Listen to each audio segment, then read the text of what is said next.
평안하셨습니까? 아직도 이 낮에는 무덥기는 합니다만요. 이 절기 처서가 지나면서 이 아침 저녁으로는 조금씩 선선한 바람이 느껴지는 것도 같습니다. 우리 모두가 정말 힘겹게 지내온 여름이 아니었나 싶습니다. 열대야 지속 기간의 최고 기록도 갱신되었고요. 예전에는 이 대구를 대프리카라고 이렇게 부르면서 폭염, 대구의 폭염으로 이 별명이 그렇게 붙여진 것을 제가 알고 있었는데, 올해는 광프리카라는 말도 저는 처음으로 들어보았습니다. 이 광주 지역의 습도가 엄청나게 높아져서 체감 온도가 훨씬 높았다라고 하는 그런 기사를 보기도 했습니다. 또 서울 지역을 제가 이렇게 운전하면서 다녀볼 기회가 몇 번 있었는데요. 자동차 안에 이 온도계가 38도에서 39도를 찍는 것이 보통인 날들이 보통이기도 했던 것 같습니다. 이게 우리나라만 그런 것은 아니지요. 세계 곳곳에 이 이상 기후 현상이 일상적으로 일어나는 것을 우리도 올 여름에는 피부로 느꼈던 것이 아닌가 이렇게 생각이 됩니다. 하나님께서 허락해 주신 이 자연 환경을 더욱 소중히 여겨야 함을 우리 모두가 다시 한번 또 깨닫고 사랑과 돌봄의 자세를 잘 가져가야겠다라고 하는 생각이 더욱 듭니다. 올해 우리 교회의 표어 창조 사역의 파트너 기억하시지요? 하나님 나라의 정원사라는 표현과도 일맥상통하는 표어입니다. 다른 말이 아닙니다. 그 앞에 수식어가 하나님의 형상을 닮은 이라는 어구가 붙어 있었죠. 그 의미는 이렇습니다. 하나님이 세상을 다스리시듯이 그 형상을, 그 모습을 닮아서 우리도 자연 환경을 한편으로 벗삼으며 또 한편으로 사랑으로 돌보는 삶을 의미하는 것입니다. 우리 교회 표어에 부제가 또 달려 있지요. 이건 잘 기억하지 못하실 수도 있을 것 같은데요. 혹시 뭐지요? 부제가? 네, 그렇습니다. 말씀과 자연 사랑이지요. 상반기를 지나오면서 또 8월 말에 이르는 오늘까지 돌아보면은 자연에 대한 말씀도 제가 기회가 될 때마다 또 여러 차례 이렇게 나누었던 기억입니다. 지난 6월 달에는요, 우리 이인규 형제님께서 또 이 관련한 특강을 해주시기도 했던 것을 기억합니다. 그리고 이어서 또 오는 9월 8일 주일 다음 주가 되겠죠. 주일에 같은 형식으로 예배 후에 이곳에 모여서 역시 이 분야 전문가이신 우리 노정혜 자매님을 모시고 올해 두 번째 모세골 공동체 교회 특별 강좌 시간을 갖습니다. 우리 교회 형제 자매님을 통해서 이렇게 귀한 시간을 가질 수 있는 것이 참 감사하고 또 자랑스럽기도 합니다. 좋은 배움과 깨달음의 시간, 그리고 신앙의 지평을 넓고 의미 있게 만들어가는 그런 복된 시간이 되기를 기도하며 또 기대합니다. 우리 교회 표어 부제에 자연사랑 외에 말씀사랑의 부제가 있습니다. 우리 기독교 신앙의 든든한 기초이자 최고의 기반이 되는 성경을 사랑하자는 것과요, 그와 밀접하게 관련이 있는 표현이 말씀 사랑입니다. 하지만 단순히 성경책을 사랑하자는 것과는 조금 구분할 필요가 있지요. 이렇게 생각해 보실 수 있습니다. 우리가 성경책을 잘 보관하고 또 먼지도 앉지 않게 잘 닦아주면서 아주 소중히 여긴다고 해보시죠. 그러면 그 성경책도 우리를 사랑하고 소중히 여겨줄까요? 그렇지는 않지요. 성경책은 엄밀히 말해서 우리를 사랑해주지 못합니다. 책은 책일 뿐이지요. 우리가 하나님의 말씀인 성경을 사랑하고 소중히 여기고 읽고 묵상하고 배워가면은 누가 우리를 사랑해 주실까요? 그렇지요. 하나님의 말씀 자체이신 예수님께서 우리를 사랑해 주시지요. 이렇게 보면요, 우리가 성경을 하나님의 말씀이라고 표현할 때 크게 세 가지 정도의 의미가 거기에 들어있음을 알 수가 있습니다. 첫 번째, 하나님의 말씀은 말씀 자체이신 예수 그리스도를 의미하는 것이고요.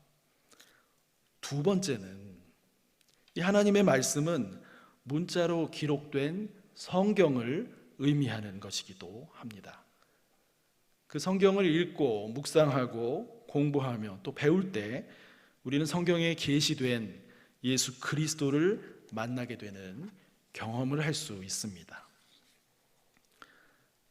세 번째는 선포된 하나님의 말씀으로요, 그 안에 있는 율법과 복음을 의미하기도 합니다. 우리가 오해하기 쉬운 것은 율법은 나쁜 것, 복음은 좋은 것이라고 하는 이분법적인 생각입니다. 아니지요. 율법도 좋은 것, 복음도 좋은 것이 맞습니다. 기록된 하나님의 말씀 성경 안에 율법적인 요소들은 우리가 죄인이라는 것을 깨닫게 해주지요. 좋은 것입니다. 하나님의 뜻에 반해서 살아간 결과는 결국 하나님의 심판이지요. 반면에 하나님의 은혜로 죄인된 우리가 은혜로 구원받게 되었음을 알려주는 것이 복음입니다. 당연히 좋은 것입니다. 이 복음은 우리의 죄인된 모습과 상태가 어떠하든지 우리에게 용서를 포함하여 매우 밝은 미래가 약속으로 되어 있다라는 것을 알려줍니다. 그러니 복음, 좋은 복된 소식이지요. 예수 그리스도의 십자가와 부활의 능력에 대해서 알게 해줍니다. 이러한 세 차원의 하나님의 말씀을 사랑하는 것만큼 우리 신앙생활에 중요한 것이 없다고 하는 것은 바로 이런 이유들 때문에 그렇습니다.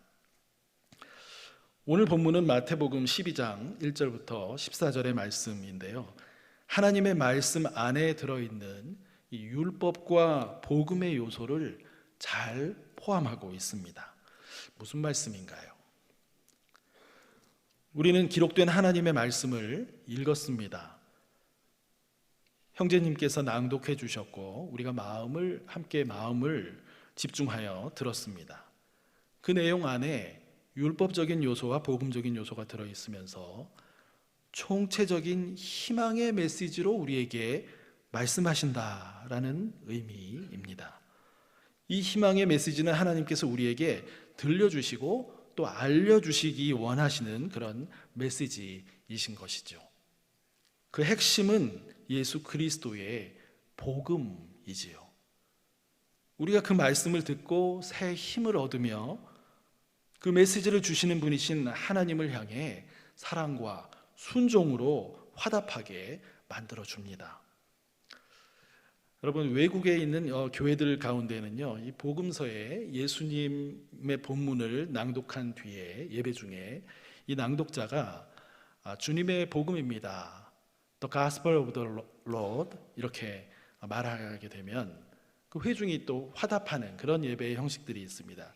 주 그리스도 당신께 찬양 드립니다, Praise to you, Christ Lord. 이런 식으로 그 예배 중에 복음서의 메시지가 선포될 때 회중이 거기에 찬양을 그리스도께 찬양을 하는, 화답을 하는 것들이 있는데요. 그러니까 기록된 말씀을 읽었지만 그 안에 계시되는 예수 그리스도, 그분께 찬송과 영광을 돌린다라는 의미가 있습니다. 우리도 필요하게 되면은, 여겨지면은 앞으로 예배 중에 이러한 시도를 또 해볼 수도 있지 않을까 생각은 하고 있습니다. 오늘 읽은 본문에는 예수님의 제자들과 바리새인들 그리고 예수님이 나옵니다. 유대인의 관습과 전통인 안식일을 지키는 일에 대한 이슈가 논쟁과 대화의 배경이 되고 있습니다. 본문 1절을 보시면 그때라고 하는 시점을 제시하고 있습니다. 이것은 본문의 바로 앞의 상황을 가리키고 있는 것인데요. 거기 보시면 아주 유명한 예수님의 말씀이 나오지요. 수고하고 무거운 짐진 자들아 다 내게로 오라. 내가 너희를 쉬게 하리라. 나는 마음이 온유하고 겸손하니 나의 멍에를 메고 내게 배우라. 그리하면 너희 마음이 쉼을 얻으리니 하셨습니다. 우리가 암송하면 좋을 성경 구절입니다. 이미 암송하고 계신 분들도 많으시겠지요. 이 율법의 무거운 짐을 지고 살던 사람들에게 예수님의 삶의 방식을 취하고 배우라고 해주신 말씀입니다. 그러면 참 쉼이 주어질 것이다, 얻어질 것이다 라는 약속과 함께 말입니다. 예수님은 오늘 마태복음뿐 아니라 복음서 여러 곳에서 엄격한 율법의 준수를 제시하시지만은 않으셨습니다. 오히려 자주 예수님은 율법에서 자유하는 법을 혹은 여러 면에서 느슨하게 풀어주는 그런 삶의 태도를 보여주십니다. 그러나 한편 예수님은 율법을 느슨하게만 하려는 태도에 경종을 울리실 때도 있습니다. 더 진중하게 율법의 참 의미를 바르게 따를 것을 강조하실 때도 있습니다. 단적인 예는 이런 것이죠. 율법에 살인하지 말라 하였던 것을 너희가 들었으나 나는 너희에게 이르노니 형제에게 노하는 자마다 심판을 받게 되고, 이렇게 말씀하시기도 하신 것입니다. 겉으로 사람만 죽이지 않으면 율법을 잘 지키는 것으로 생각하고 속으로는 미움과 시기와 성냄, 화내는 것과 다툼이 가득해도 문제가 안 된다라고 율법을 쉽게 생각하는 태도에 경종을 울리신 것이지요. 이처럼 예수님은 때로는 율법 준수를 느슨하게 하시고 때로는 단단하게 조이시기도 하셨습니다. 이러한 예수님의 분별을 따른 삶의 방식을 잘 따르고 수용하면 참된 쉼을 얻을 것이라고 말씀하셨던 것이지요. 오늘 본문으로 돌아오면요, 바리새인들이 안식일 법을 엄격하게 적용하려고 듭니다. 느슨하게 해도 될 일에 엄격한 잣대를 들이댄 것이지요.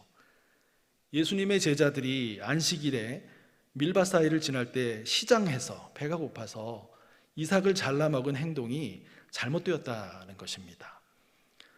그러나 예수님은 율법의 실제 의미를 더 깊이 알고 계셨습니다. 이 안식일에 밀밭에서 만일 낫을 들고 대량으로 추수해서 다른 사람보다 더 많은 이익을 얻으려고 그런 일을 했다거나 혹은 남의 밭의 작물을 대량으로 훔치는 일과 같은 그런 일을 해서는 안식일에 해서는 안 되는 그런 행동이겠지요.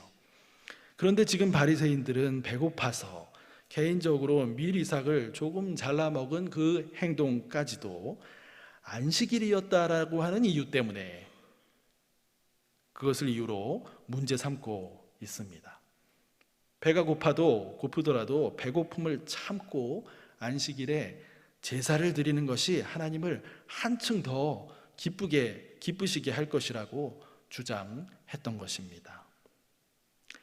그런 그들을 향해 예수님은 오늘 본문 7절에서처럼 나는 자비를 원하고 제사를 원하지 아니하노라 하신 그 뜻을 너희가 알았더라면 무죄한 자를 정죄하지 아니하였으리라, 이렇게 말씀하시는 것입니다.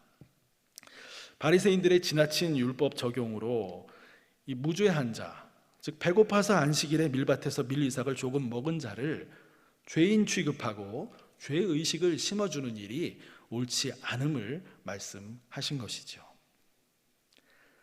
자비, 즉 하나님은 이 하나님을 사랑하고 이웃을 사랑하는 삶을 원하시는 것이지 형식적으로 드려지는 제사 그 자체를 받기 좋아하시는 분이 아니시라는 것을 말씀하신 것입니다.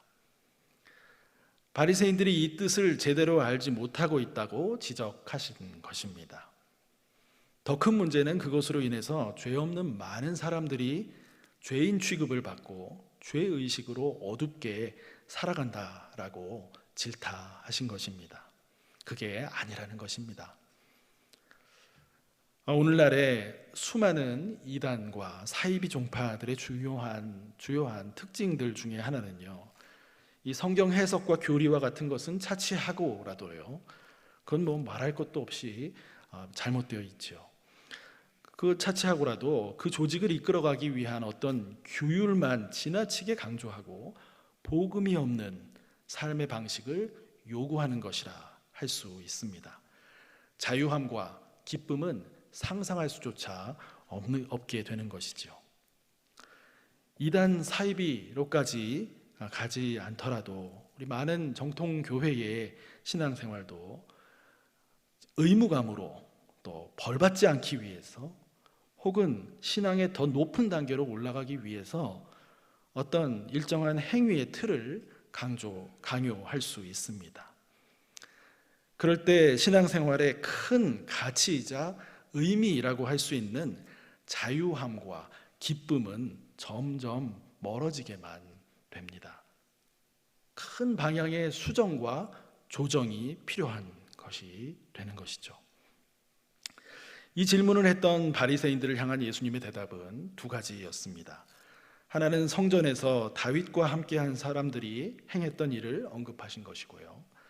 다른 하나는 안식일에 제사장들이 성전 안에서 또 필요한 어떤 선한 일들을 했던 그것입니다.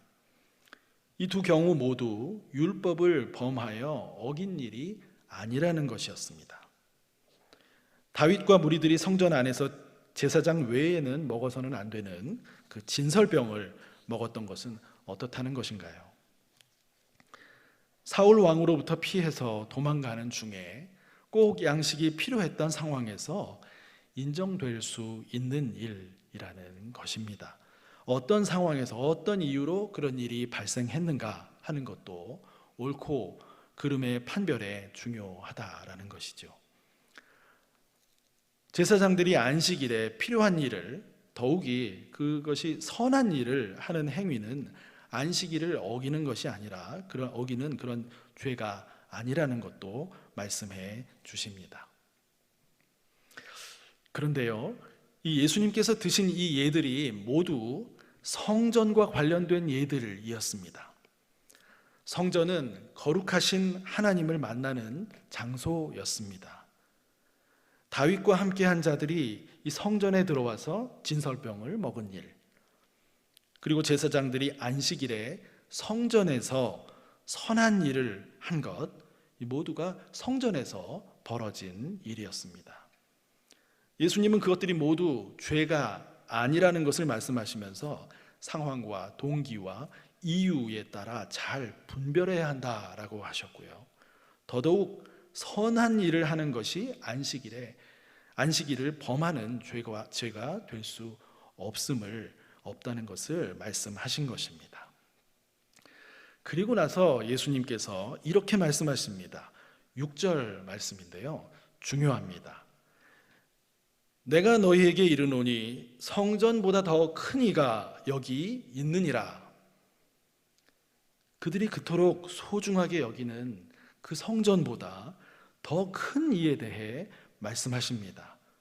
이것은 성전된 예수님 자신을 말씀하신 것이기도 하고요, 예수님께서 가지고 오신 하나님 나라를 말씀하시는 것이기도 합니다. 이제 보이지 않는 성전이신 부활하신 예수님의 시대가 왔다라는 것이죠. 부활하신 예수님의 몸 자체가 성전인 시대, 그 안에서는 당연히 이러한 일들 자체가 율법을 어긴 중죄가 되지 못하다는 것을 말씀한 것입니다. 예수님이 가지고 오신 새롭게 시작된 하나님의 나라는 이런 일로 정죄하고 정죄받는 일이 어울리지 않는다는 것입니다. 8절 말씀을 보실까요? 인자는 안식일의 주인이니라. 여러분, 인자, 사람의 아들 예수님을 가리키는 말이지요. 예수 그리스도가 안식일의 주인이 되신다는 것입니다. 그러니 안식일에 지켜야 할 율법에 대한 해석은 예수님의 가르침을 따라야 한다라는 말씀도 되는 것입니다. 예수님께서 중요하게 가르치신 이 자비를 원하시는 것, 즉 하나님을 사랑하고 이웃을 사랑하는 삶을 안식일에 행하라는 말씀인 것입니다. 여러분, 우리 한국 사회에 많은 기독교인들이요, 교회를 떠나갔다는 이야기를 듣지요. 소위 떠나간다라는 이야기도 듣고요. 소위 가나안 성도라고 부릅니다. 지금부터 제가 한 15, 16년 전에요, 미국에서 유학 중일 때 시카고에서 유학을 했었는데, 그 시카고 근처에 실제로 가나안 교회라고 있었습니다. 제가 공부할 당시에는, 지금은 어떤지 모르겠는데요, 그 지역에서는 거의 제일 큰 한인 교회가 이름이 가나안 교회였습니다. 당시에 저는 주변의 여러 신학생들과 목회자분들이 가나안 성도 이렇게 이야기를 하시길래 그 교회 성도인 줄 알았습니다. 그래서 무슨 말 잘 못 알아듣고 좀 그랬던 기억이 있는데요. 조금 더 시간이 지나다 보니까 가나안이라는 말이 안나가라는 말을 뒤집어서 가나안으로 이렇게 표현한 것이다, 그런 얘기를 뒤늦게 제가 알게 되었죠. 교회가 잘못하고 있고, 또 어떤 면에서 한심하고, 또 문제도 많아서 나는 떠나겠다 이렇게 결정한 분들입니다. 그 중에는 아마도 좋은 신앙인들도 있으시리라는 생각도 듭니다.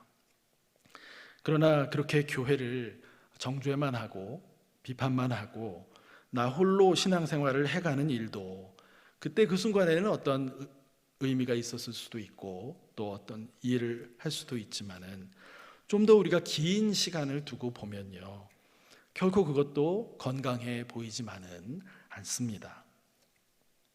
예수님이 말씀하시는 이 자비, 즉 하나님을 사랑하고 이웃을 사랑하는 일을 더 잘 해가기 위해서 다시 모이고 서로 힘을 합하는 것이 더 필요한 때가 아닌가 하는 생각을 하게 됩니다.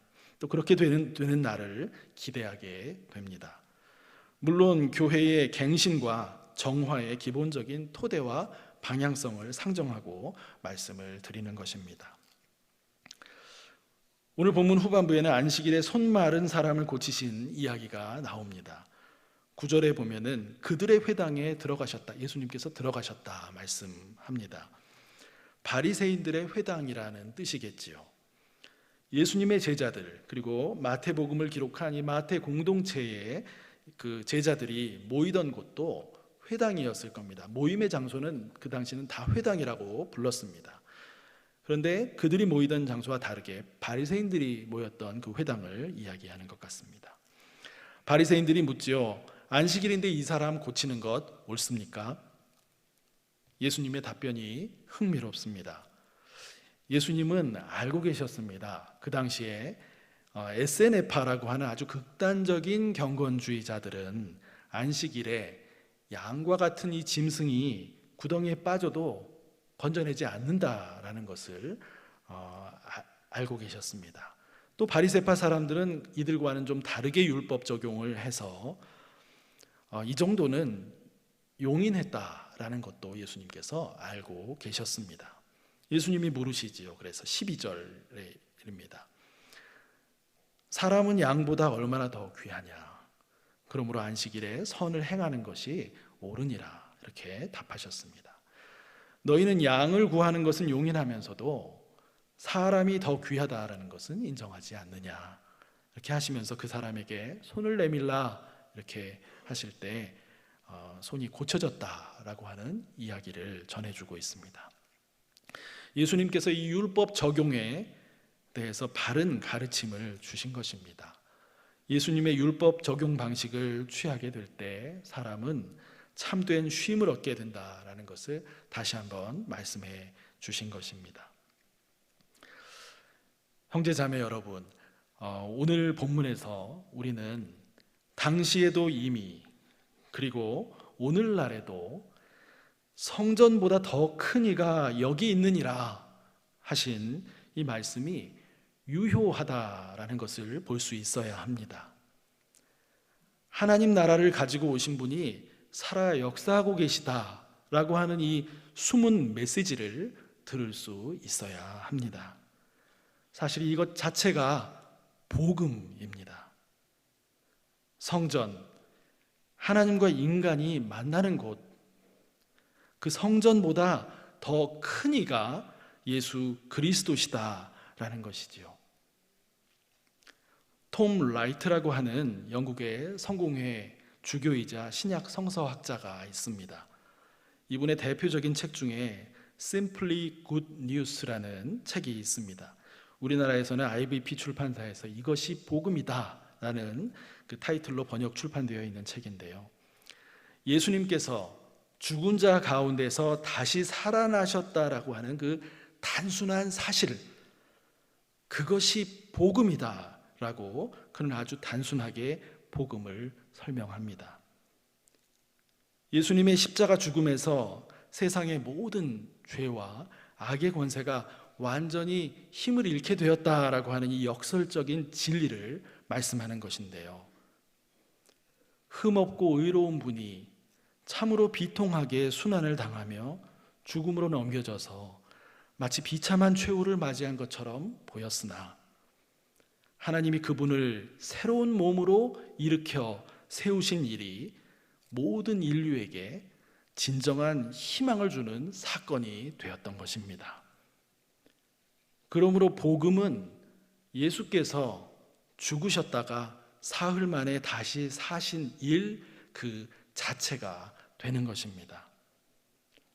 죄와 악의 권세가 사라져버린 이 온 세상에서 예수 그리스도께서 만왕의 왕이 되셨다라는 사실, 소식, 그래서 그분과 관계를 맺으며 함께 살아가는 새로운 삶의 방식이 우리들에게 열렸다고 하는 사실, 소식, 그분과의 관계성 안에서 우리는 하나님을 사랑하게 되고 이웃을 사랑하게 되는 새 삶을 소망하며 또 누리게 된다라고 하는 사실, 소식.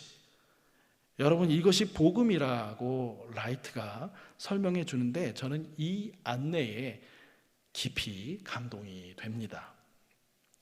죄인인 내가 다른 어디에서가 아니라 예수 그리스도 안에서 새롭게 된다는 소식이 너무나 감사하게 여겨집니다. 그분과 관계를 맺고 살아가는 삶이기에 도덕적 옳고 그름에 매번 얽매이지 않아도 자유하게 되는 것이죠. 그 자유함이 제게는 기쁨이 됩니다. 이 한결 가벼워진 몸과 마음으로 세상에 그분의 사랑과 긍휼의 눈이 닿는 곳으로 저도 마음과 행동을 같이 하고픈 그런 기특한 생각을 하게 되면서 때때로 귀한 실천을 하게 됩니다. 여전히 도덕적으로 완전하지 않습니다. 하지만 자책으로, 한탄으로, 어떤 금욕적인 실천으로 그것을 극복하려고 하지 않고요, 십자가에서 나를 위해 죽으시고 하나님에 의해 부활하신 주님만 바라보게 됩니다. 그러면 주님께서 은총을 내려주십니다. 이렇게 말씀하시는 것 같습니다. 너 스스로를 자책하지 말아라. 괜찮다. 나와 함께 있자. 그리고 다른 사람을 정죄하고 비판하지 말아라. 내 잘못도 그 사람 못지않게, 아니 더 크게 있을 수 있다는 것을 항상 생각하며 살아라. 여러분, 우리는 하나님의 법 앞에서 우리의 모든 것은 죄투성이인 죄인일 뿐이라는 것을 자각해야 할 필요가 있습니다.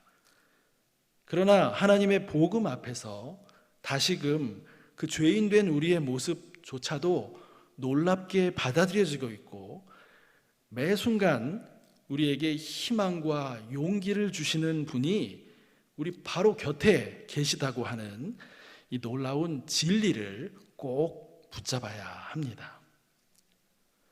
부족한 우리들이지만은 이 예수 그리스도를 믿는 믿음 안에서 최종적인 목적지는 희망이라고 하는 것을 붙잡고 당면한 복잡한 현실을 이 주님과 함께 헤쳐나가는 우리 모두가 되기를 간절히 소망합니다. 함께 기도하시겠습니다.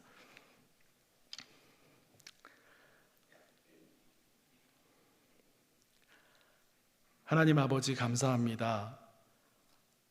저희들에게 예수 그리스도 복음을 알게 해 주셔서 하나님 저희들의 삶에 바로 곁에 저희와 동행하시고 또 용기를 주시며 또 희망으로 인도하시는 주님이 계시다라는 사실을 또 들려주시니 감사합니다. 율법의 말씀을 통하여 우리가 죄인 된 것을 더욱더 분명하게 깨달아가며 또 복음의 메시지를 붙잡고 그런 가운데에서도 주님과 함께 걸어가는 그런 복된 믿음의 삶으로 나아가는 저희들이 될 수 있도록 성령께서 함께하여 주시옵소서.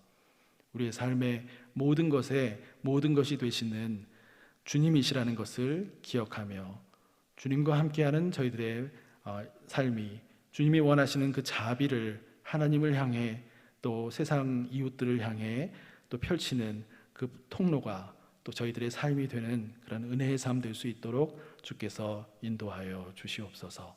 모든 것을 주님께 감사드리오며 예수님의 이름으로 기도드립니다. 아멘.